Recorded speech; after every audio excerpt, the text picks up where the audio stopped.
you could name off 3 things that you can think of um, to help pull somebody, or 3 things that somebody could do to pull themselves out of depression, what would you say those things are? Yeah. And I just want to note with that again, as I said, if you're really suffering from Thank you. maybe clinical depression or anything, I think always seek. And I know you Thank always you say for this, saying well, of that, though. course, that, but to always seek help Yeah. as well, right? Thank you. Because there's certain parts that sometimes it's just impossible to pull yourself out. But I think regardless of what's happening, I have also in my work with people who were having actual psychiatric conditions, and even them, there's still things they can do to feel better too, right? With other help they're getting. Um, I think it starts really, the very first thing is acceptance and kindness for yourself, Mm. right? That if you don't accept that you feel depressed, if you keep saying, yeah, but I shouldn't feel this way, or, oh, what I experienced, like as I said, what I experienced isn't so bad compared to someone else. As Mm. long as you start resisting that this is how bad you feel right now, you won't do anything else. Because if I Mm. don't acknowledge that I feel this bad, why would I ask for help? Yeah. Right? If I don't acknowledge that I feel this bad, how can I give myself some kindness around it? So I think it starts with actually saying, okay, I feel this is how I feel, right? And the kindness that it is okay. Doesn't matter what the reason is why you feel this bad. Again, whether you lost your teddy bear or whether, I don't know, your house got fire, it doesn't matter. You feel this way and that's okay. That's Mm. it. Just that one sentence. It's okay that you feel this way. Yeah. And then I think, secondly, it's, as I said, it's asking for help and accepting it. And that can be from Yeah. a friend and Okay. family. It can be professionally. Figure out, like. And if you don't know what you need, then find someone that you trust enough where you can say that and just say that I don't know how to get out of this. I don't know what I need. I don't know what I need to do. I have no idea. But can you please help me figure it out of care, or whatever way you need to say it? You don't have to have it all figured out what it is you need. Just ask, Got it. right? Yeah. And that's very hard because it sounds so simple, but it really, I found that the most tough thing ever. And um but it gave me the most. And I was surprised. I want to say this too, actually, that when I was had the reactionary depression, as I said, when I couldn't eat or anything, Mm. when I had the courage to tell some of my friends, one of my best friends, she just said, okay, that's it. You come over for dinner or I come to your place and we'll eat together. And I ate 3 or 4 days in a week. Because when she was around, I would eat, but on my own, I Um, wouldn't. And to accept that, because I felt bad, because I was terrible company. I just sat there in silence, sobbing away. And she said, doesn't matter. So allow people to help you. yeah. There is everyone there is people in your life who want to help you, and sometimes that might be your best friend, or it could be a neighbor, or it could be a stranger. It doesn't matter, but only if you ask, if you say that you need support, can they even offer you that help, Good point. right? Yep. Yep. And then lastly, it's the face it, own it, go through it, whatever way. The days that you can't handle it, distract yourself. That's okay. But don't keep using painkillers. And I don't mean actual painkillers. I mean whatever kills the pain. Don't do that, because the festering, at some point you'll have to go through it. So find ways that you can sit with it. Again, whether that's with other people, support groups, professional support. But at some point, allow yourself to face it and own it. I agree with Yeah. those. Thank you. Thank you for those. How do you now decide to show up for your world?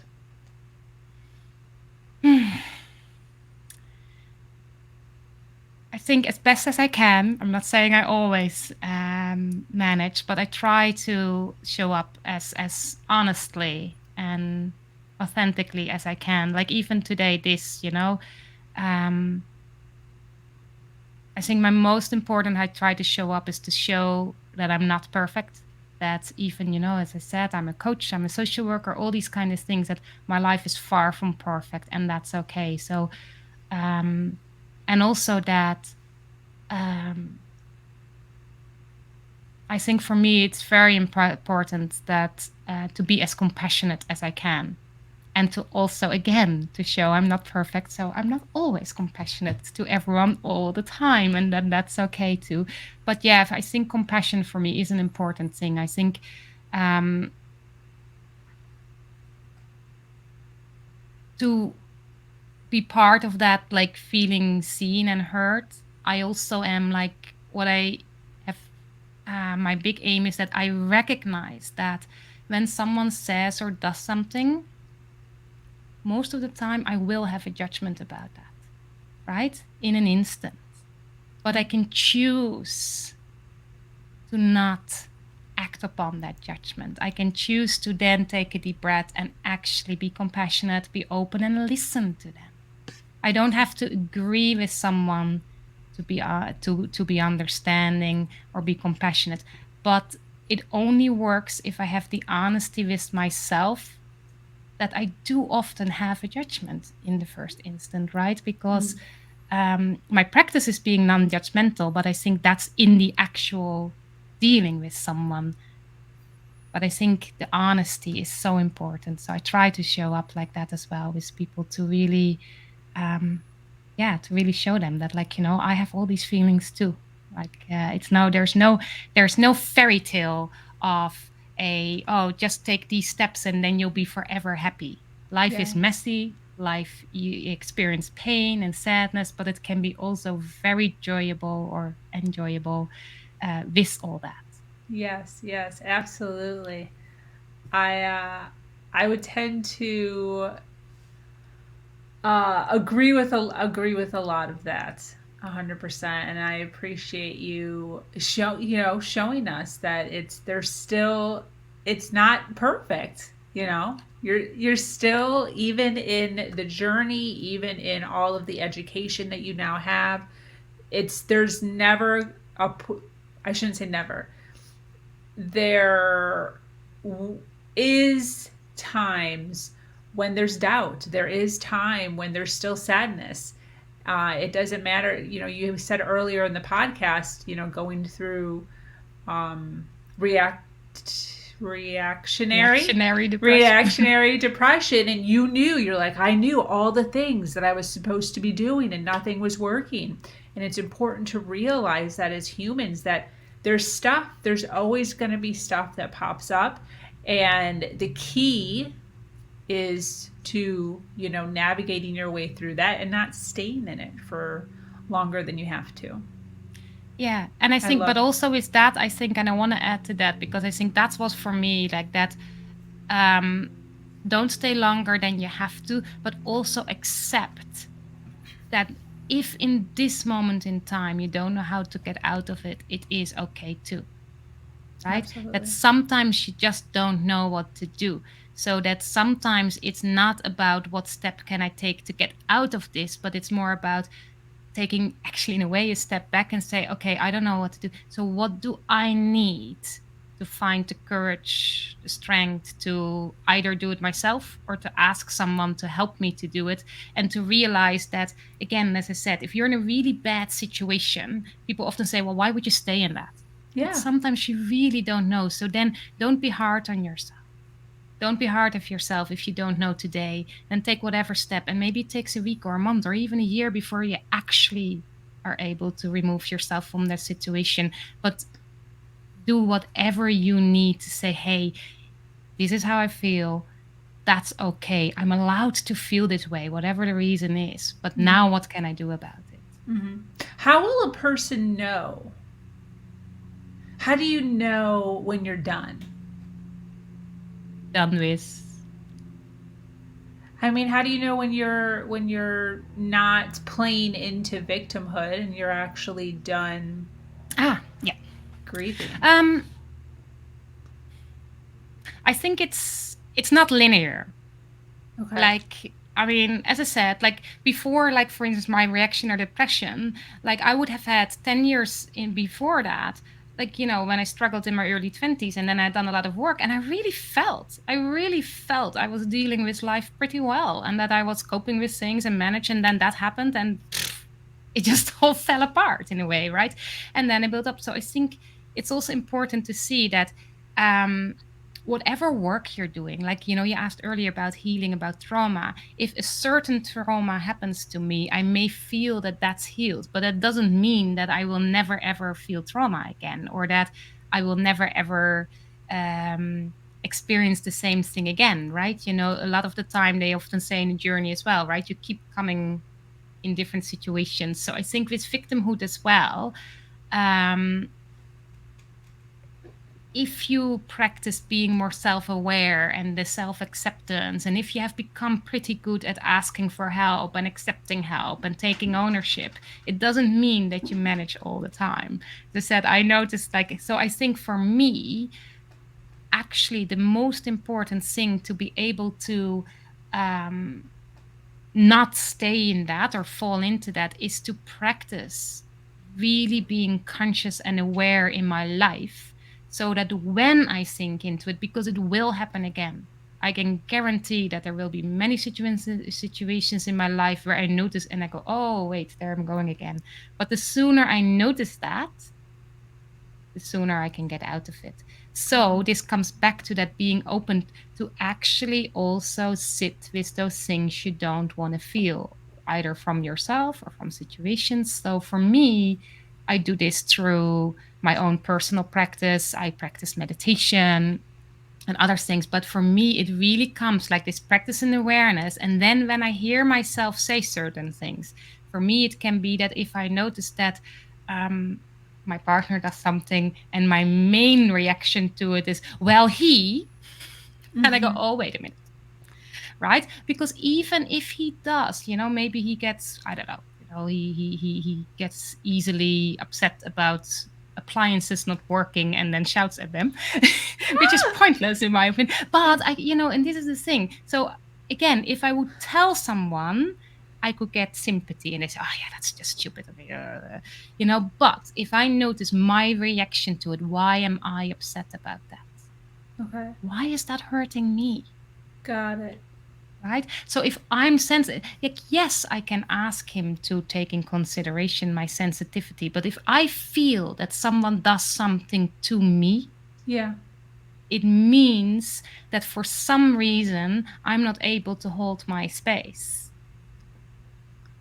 And this is where that victimhood comes in. So if I realize, as I said, like, I have no control over what other people do. So if I realize that I feel hurt by someone, I need to realize, I need to see, okay, so what can I do get out of that?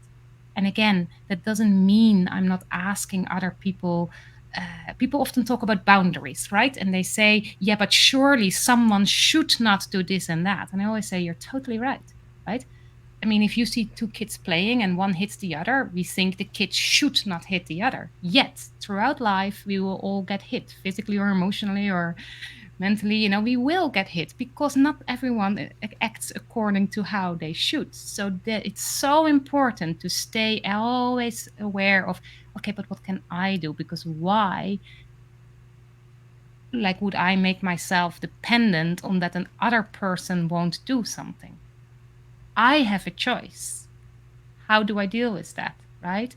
So I think for me, it's very much as soon as I see myself saying, oh, yeah, but I can't help it because, I'm like, whoa, I may not be able to help the other person do that.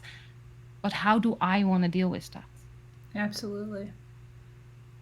So Wow. that's, I think, the most. And I think for me, it's the awareness and it's kindness. I think that is really that. And that is the one that I struggled the most with, that not stay stuck in, oh yeah, I should be doing this, yeah, I should not talk to myself like this. If you have negative self-talk, don't tell yourself you shouldn't talk to yourself like that. Recognize that you're talking like that.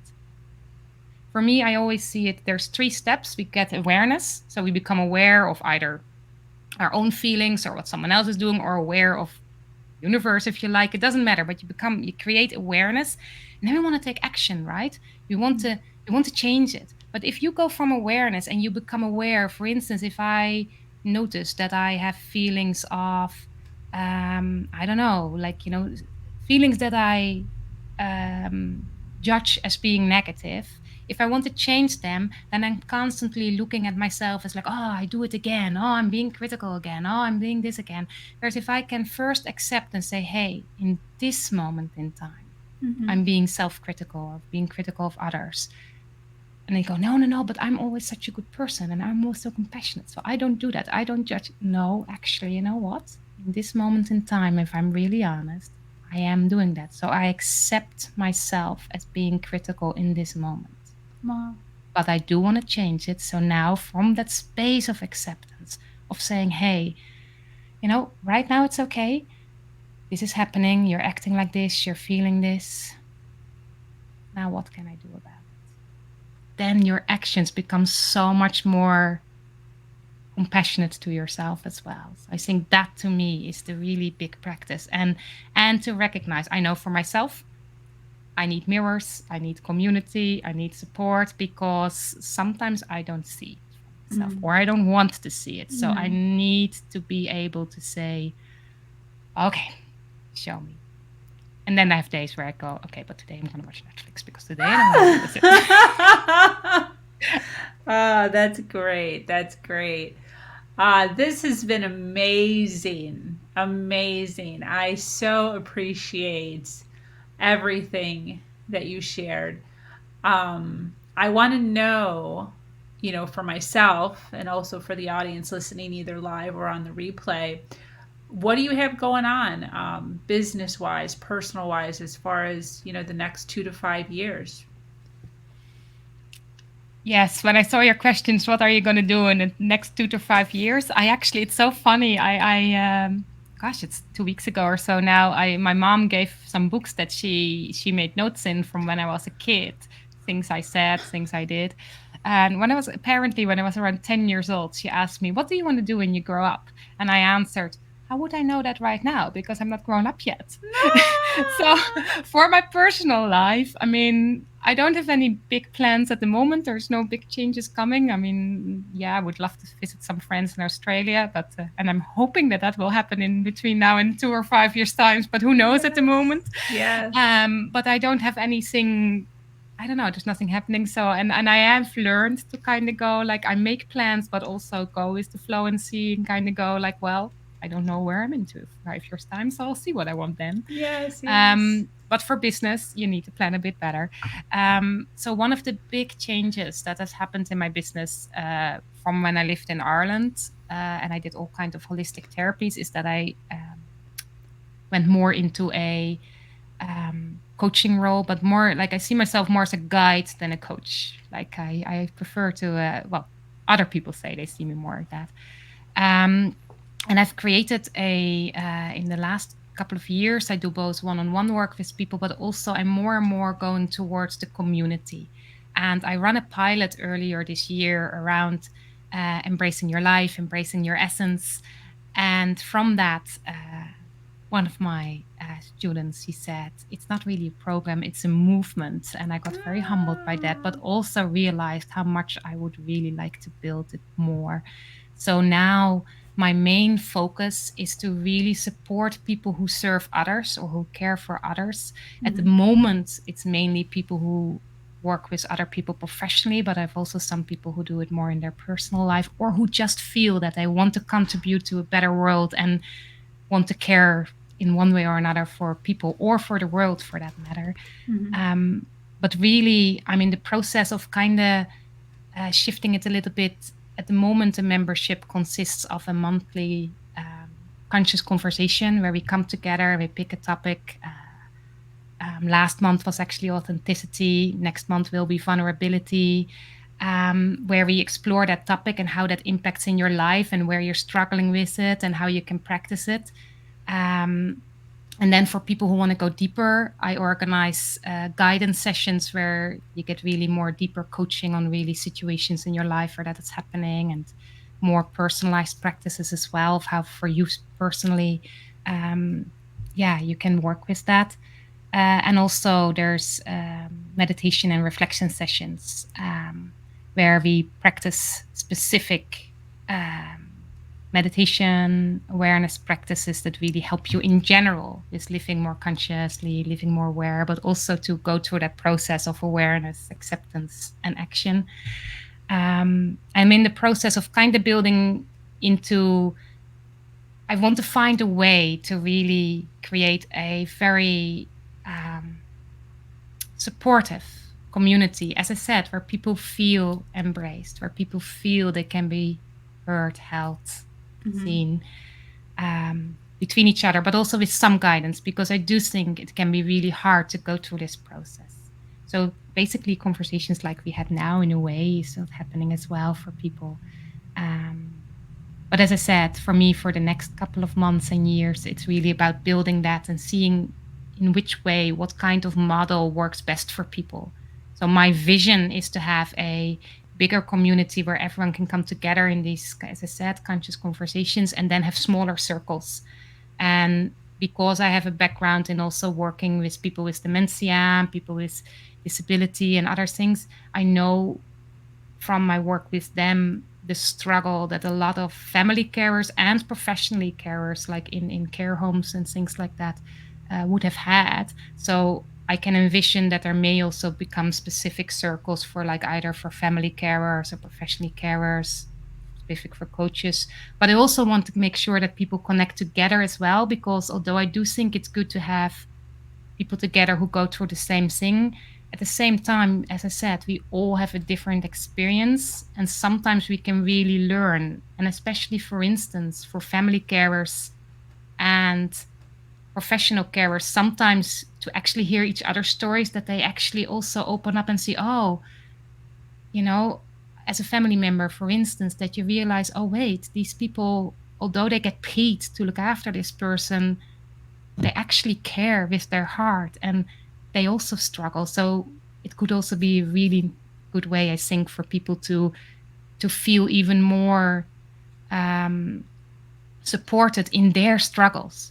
Because, as I said, again, when you care for others, you may forget your own needs, and you may forget, and also you need a place where those feelings that you judge as negative, for instance, when you care for others, and sometimes there might come some resentment about the things that you can't do because of that, Yeah. that you have a space where you feel safe, that you can actually face and own those feelings too, and that you can see that, it's okay to feel that too. You're allowed to feel that, and that doesn't mean you're not a good carer. It doesn't mean you don't give, the world about that person. But that also needs space. Yes. Yes. As far as, speaking to our audience and anyone who's listening, so speaking to them and then also speaking to your 20-year-old self, looking back, what would you say? What would you say to your 20-year-old self? Yeah, I looked it up and I thought, what would I say?